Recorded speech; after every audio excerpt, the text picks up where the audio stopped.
আশুগঞ্জ তাল শহরে মাদক কারবারি শেফালিকে গ্রেফতার করছেন সেনাবাহিনী। সরাইল থেকে ৭১ বাংলা টিভির প্রতিনিধি মোহাম্মদ আলীর তথ্য ভিডিও চিত্রে দেখুন বিস্তারিত।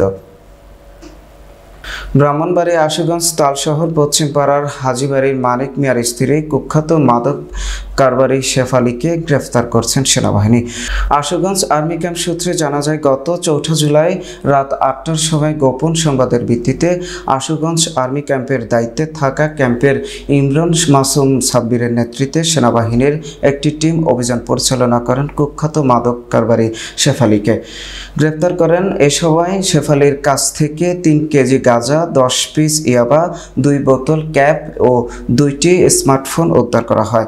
শেফালি দীর্ঘদিন ধরে আশুগঞ্জ তালশহর মাদকের ব্যবসা করে এলাকায় মাদকের বিস্তার ছড়িয়ে রেখেছেন বলে অভিযোগ পাওয়া গেছে। তাই মাদকের এই বহাল থাবা থেকে যুব সমাজকে রক্ষা করতে সেনাবাহিনীর এই অভিযোগ পরিচালনা করা হয়। তবে যতক্ষণ পর্যন্ত মাদক নির্মূল না হবে ততক্ষণ পর্যন্ত অভিযান অব্যাহত থাকবে বলে জানিয়েছেন আশুগঞ্জ আর্মি ক্যাম্প।